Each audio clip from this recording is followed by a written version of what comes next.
Débattons aujourd'hui sur les orientations générales du futur RLP de la métropole. Ça fait maintenant plusieurs mois que cette réflexion a été engagée afin d'harmoniser les règles en matière de publicité au sein de l'ère métropolitaine avant 2020.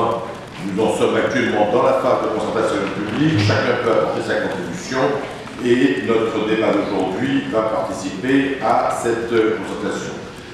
Nous considérons d'abord que la démarche d'uniformité était indispensable, car avec 42 règlements locaux différents, la métropole connaît actuellement des disparités territoriales très importantes. Un document unique va permettre de donner clarté, cohérence à la réglementation, d'affirmer la qualité aussi de collectivité territoriale de l'exercice qu'est désormais la métropole de Lyon, et c'est bien. De plus, cette unité réglementaire n'entraîne en aucun cas la disparition des spécificités locales. Souvent, on oublie ce fait. L'ensemble des communes conserveront leur pouvoir d'instruction, conserveront leur pouvoir police, des implantations publicitaires sur leur territoire effectif. Donc, avec ce nouveau règlement local de publicité, il s'agit bien d'un cadre très généraliste et non pas d'une cartographie extrêmement contraignante sur les lieux d'implantation des panneaux publicitaires. Sur le principe, nous partageons les grandes orientations de ce RLP, la diminution de l'impact paysager de la publicité, la préservation d'un cadre de vie de qualité, la protection du public et de l'environnement tout en permettant le développement économique.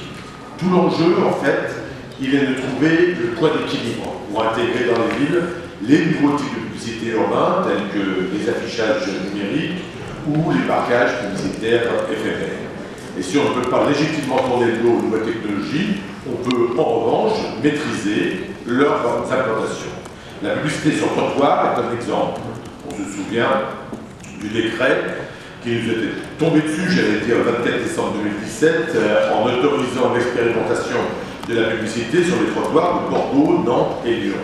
L'ensemble des élus de Bordeaux et de Nantes s'opposèrent immédiatement à une expérimentation imposée sans concertation. Et dès le 8 janvier 2018, le gouvernement a suspendu l'expérimentation dans ces deux villes. À Lyon, tout le monde se souvient que ça avait été beaucoup plus compliqué.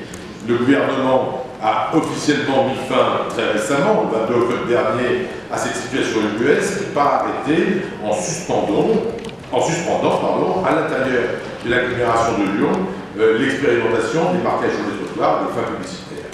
Si le gouvernement avait concerté les élus locaux avant d'imposer son décret, nous nous serions épargnés bien des tracas.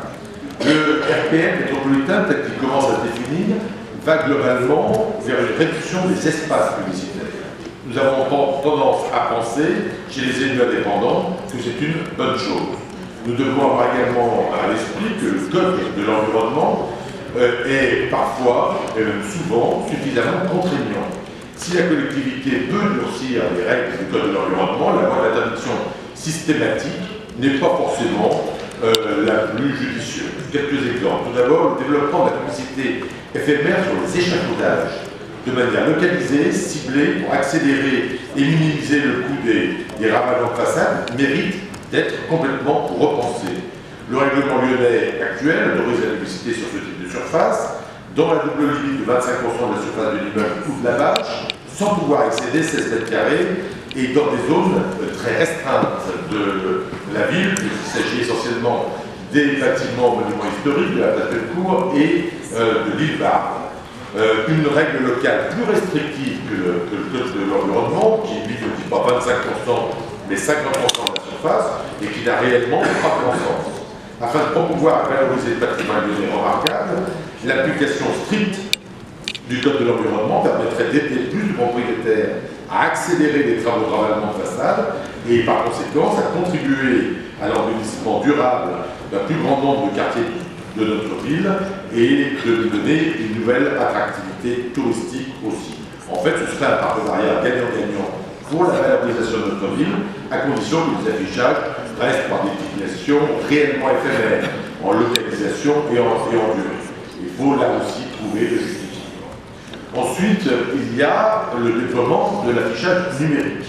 S'il ne doit pas devenir une obligation, et il doit nécessairement être réglementé par la métropole. Le quasi-vide juridique local fait aussi bien le jeu de ceux qui veulent une interdiction totale et de ceux qui en veulent à chaque fois d'autres. Nos collectivités doivent définir des critères d'implantation, les tailles, bien sûr, les lieux, mais aussi les contenus et pourquoi pas l'ouverture de cette publicité en priorité aux commerçants locaux. De plus, on doit pouvoir imposer des suggestions techniques afin de favoriser l'éclosion des systèmes lumineux les moins énergivores, les plus respectueux de l'environnement. Une des conditions d'implantation peut tout à fait être une capacité maximale, qu'elle soit exprimée en luxe, en humaine ou en watts du mobilier urbain. Et le développement durable à sa place, surtout en cette matière.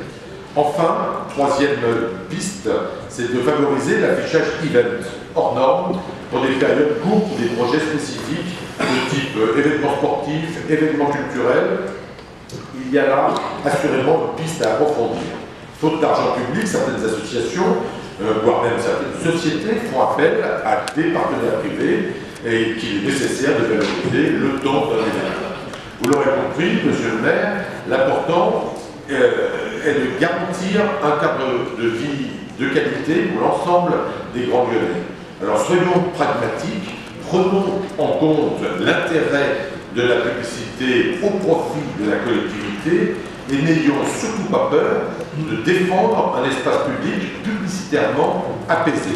C'est le choix que nous défendons, c'est le choix, les choix que les élus du groupe Les Indépendants défendent aujourd'hui ici et défendront demain dans la métropole.